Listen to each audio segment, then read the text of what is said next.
Alors, on reprend la conversation là où on l'avait laissée avant la pause sur les recommandations de la coroner Jeanne Kamel. Et on reçoit la présidente de l'Association des psychiatres du Québec, Dr Claire Gamache. Bonjour. Bonjour, Madame Richer. Alors, la coroner, elle recommande de faire de la commission d'examen des troubles mentaux un tribunal administratif qui serait spécialisé en santé mentale.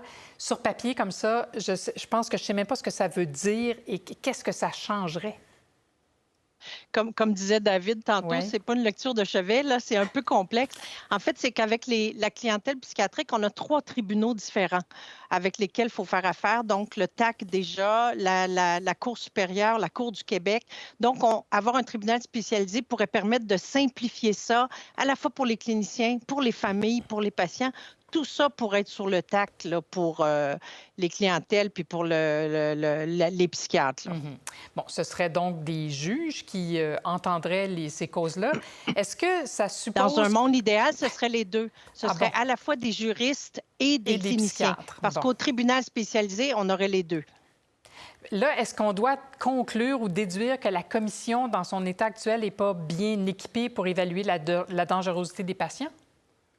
Non, elle l'est, sauf qu'on pourrait faire mieux, hein. Actuellement, à la commission d'examen, il y a les deux. Il y a des juristes et des cliniciens, mais quand on demande des ordonnances de traitement ou qu'on demande de garder les patients contre leur gré, à ce moment-là, on est seulement devant les juges. Fait qu'on voudrait harmoniser ça, puis améliorer le fait d'avoir des cliniciens un peu plus spécialisés là, dans cette dynamique-là là, d'évaluer la dangerosité avec ce qu'on proposait là, à la coroner, c'était aussi de regrouper les établissements désignés pour avoir une meilleure expertise là, dans certains endroits au Québec plutôt que d'en avoir partout, là.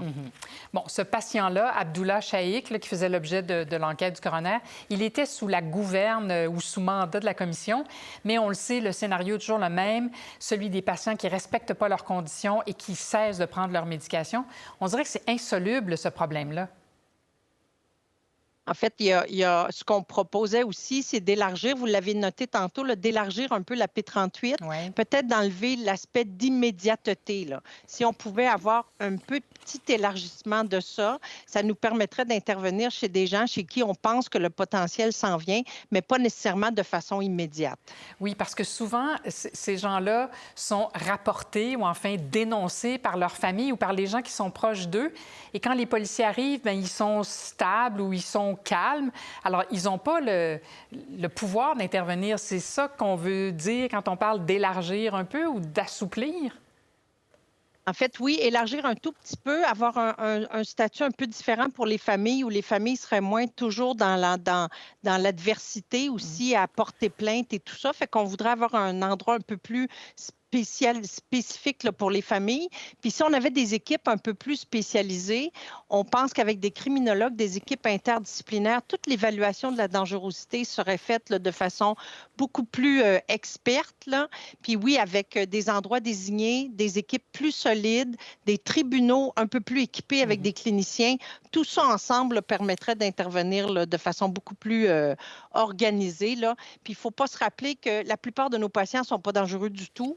Il faut arrêter de faire l'amalgame entre santé mentale et violence, mais pour un petit nombre de patients, si on organisait beaucoup mieux ces choses-là, si on avait les coudées un peu plus franches pour la P38, pour enlever un peu l'immédiateté, on serait probablement un petit peu plus en selle là, pour trouver l'équilibre entre protéger le public puis en même temps respecter les droits des patients.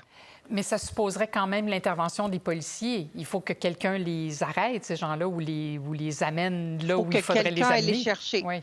Absolument, il faut que quelqu'un aille les chercher, mais avec des équipes mixtes, on aurait des gens qui connaissent un peu les clients déjà, qui peuvent aller discuter puis négocier. Puis on veut aussi intervenir de plus en plus dans la communauté.